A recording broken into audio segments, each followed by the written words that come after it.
وہ اچھی طرح جانتے ہیں کہ مٹی کیسے پکائی جاتی ہے، کیونکہ ہر مٹی سے گھر نہیں بنایا جا سکتا۔ ہر مٹی سے آپ ابھی کھود کے مٹی لائیں اور فوراً جو ہے آپ اس کو پانی میں ملائیں اور اس کے بعد سوچیں کہ ہم اس سے دیوار کھڑی کر لیں، چند دن بعد وہ آپ کی دیوار جو ہے کیا ہوگی، گر جائے گی۔ اس کو باقاعدہ کیا کرتے ہیں کہ ملایا جاتا ہے۔ پہلے ڈھیر سے مٹی جمع کی جائے گی، اس میں تھالا بنایا جائے گا، اس میں پانی ڈالا جائے گا، پھر مٹی جو ہے بالکل سے تر کر دی جائے گی۔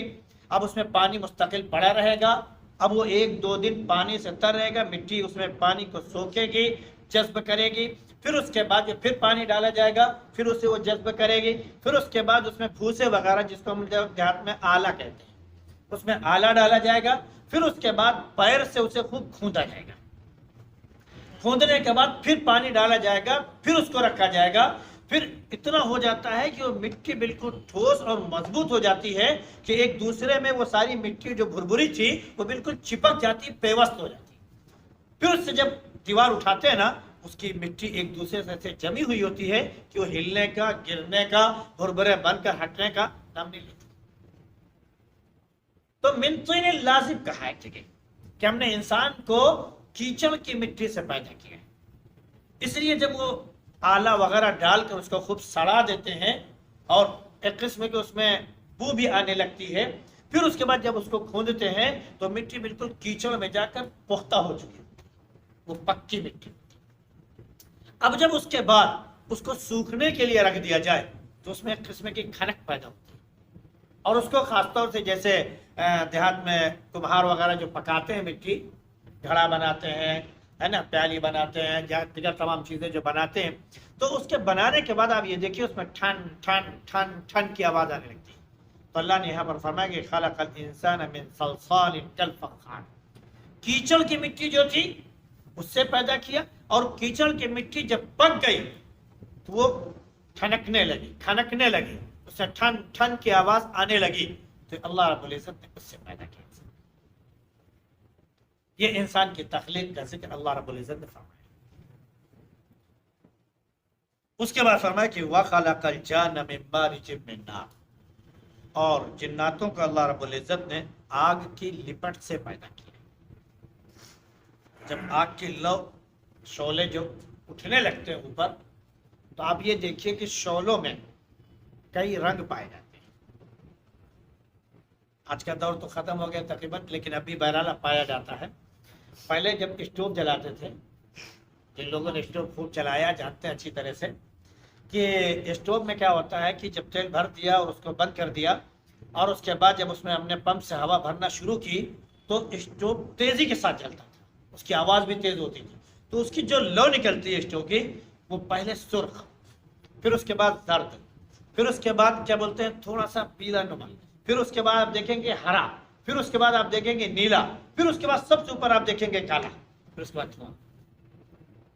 یہ جو کئی رنگ میں آگ تبدیل ہوتی ہے، وہ اصل میں وہ آگ کی لپٹ کہلاتی ہے، وہ آگ کی لپٹ۔ تو اللہ نے فرمایا کہ وَخَلَقَ الْجَانَّ مِن مَارِجٍ مِّن نَارٍ، آگ کی جو لپٹ ہوتی ہے اس سے ہم نے کس کو، جنوں کو پیدا کیا۔ یہاں پر ابلیس کا نام گویا کہ جان رکھا گیا ہے، حالانکہ اس کے ایک جگہ دوسرا نام بھی بتایا گیا ہے، اور ابلیس تو اس کو اسی وجہ سے اس کا نام پڑا کہ وہ جب اللہ کی رحمت سے مایوس ہو گیا تو اس کی وجہ سے اس کا نام ہی پڑ گیا ابلیس، یعنی ہمیشہ ہمیش کے لیے اللہ کی رحمت سے مایوس ہو جانے والا۔ تو اللہ نے اس کو اس سے پہلے یہاں پر جان میں ایک تھوڑا سا اور ایک اشارہ دے دیں۔ بعض چیزیں ایسی ہوتی ہیں جو محسوس تو کی جاتی ہیں لیکن ظاہر نہیں ہوتا، سمجھ رہے نہیں، محسوس کی جا سکتی ہے لیکن ظاہر نہیں ہوتی۔